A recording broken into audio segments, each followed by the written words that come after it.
Om Sai Ram. Shri Sai Satcharitra. Chapter 1. Obeisances.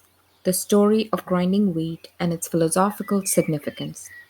According to the ancient and revered custom, Hemant Pant begins the work Shri Sai Satcharitra with various salutations.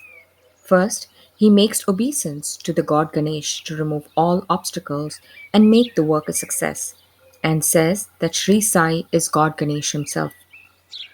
Then, to Goddess Saraswati to inspire him to write the work, and says that Sri Sai is one with this goddess and that he is himself singing his own life. Then, to the gods Brahma, Vishnu, and Shankar, the creating, preserving, and destroying deities respectively, and says that Sainath is one with them, and he, the great teacher, will carry us across the river of worldly existence. Then, to his tutelary deity, Narayan Adinath, who manifested himself in Konkan, the land reclaimed by Parshuram from the sea, and to the Adi Purush of the family. Then, to Bharadwaj Muni, into whose Gotra he was born, and also to various rishis Yajnavalkya, Bhrigu, Parashar, Narad, Vedvyas, Sanak, Sanandan, Sanat Kumar, Shuka, Shaunak, Vishwamitra, Vashisht, Valmiki, Vamadev, Jaimini, Vaishampayan, Navayogendra, etc., and also modern saints such as Nivrutti, Jnanadev, Sopan, Muktabai, Janardhan, Eknath, Namdev, Tukaram, Kanha, and Narahari, etc. Then to his grandfather Sadashiv, Father Raghunath, his mother who left him in his infancy, to his paternal aunt who brought him up, and to his loving elder brother. Then to the readers, and praise to them to give their whole and undivided attention to his work. And lastly, to his Guru Sri Sainath, an incarnation of Sri Dattatreya, who is his sole refuge and who will make him realize that Brahma is the reality and the world an illusion. And incidentally, to all beings in whom the Lord God dwells. After describing in brief the various modes of devotion according to Parashar, Vyas, and Chandilya, etc., the author goes on to relate the following story. It was some time after 1910 that I went one fine morning to the masjid in Shirdi to have darshan of Sai Baba. I was wonderstruck to see the following phenomena. After washing his mouth and face, Sai Baba began to make preparations for grinding wheat. He spread a sack on the floor and thereon set a handmill. He took some quantity of wheat in a winnowing fan, and then, drawing up the sleeves of his kafni and taking hold of the peg of the handmill, started grinding the wheat by putting a few handfuls of wheat in the upper opening of the mill and rotated it. I thought, what business Baba had with the grinding of wheat when he possessed nothing and stored nothing, and as he lived on alms. Some people who had come there thought likewise, but none had the courage to ask Baba what he was doing. Immediately, this news of Baba grinding wheat spread into the village, and at once men and women ran to the masjid and flocked there to see Baba's act. Four bold women from the crowd forced their way up and, pushing Baba aside, forcibly took the peg or handle into their hands, and singing Baba's Leelas started grinding.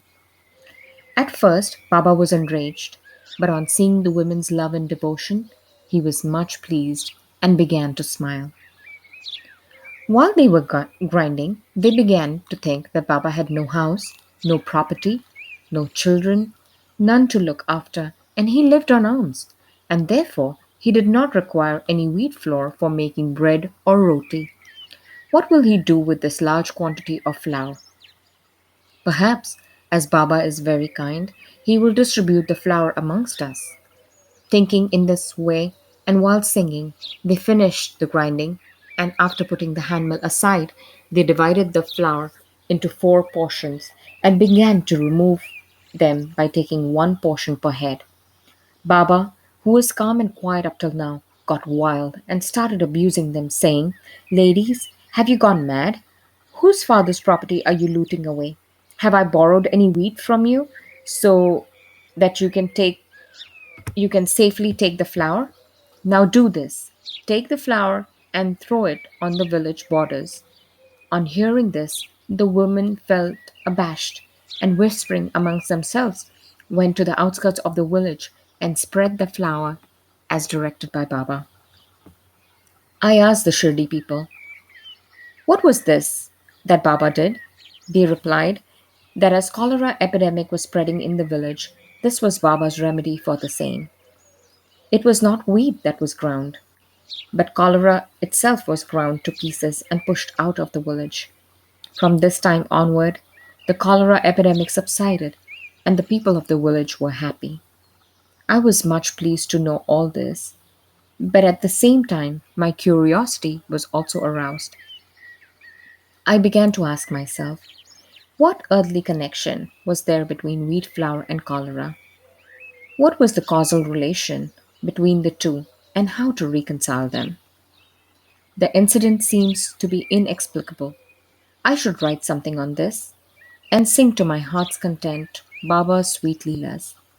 Thinking in this way about the Leela, my heart was filled with joy, and I was thus inspired to write Baba's life, the Sai Satcharitra.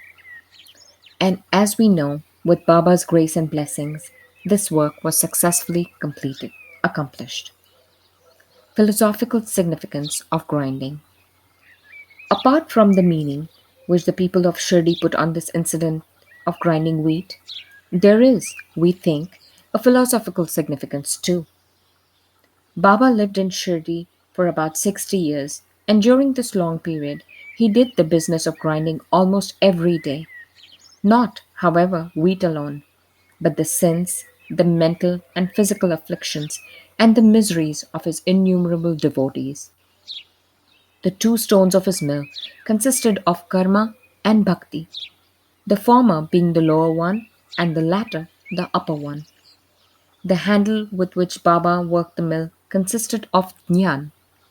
It was the firm conviction of Baba that knowledge or self realization is not possible unless there is prior act of grinding of all our impulses, desires, sins, and of the three gunas, namely sattva, raja, and tamas, and the ahankar, which is so subtle and therefore so difficult to get rid of.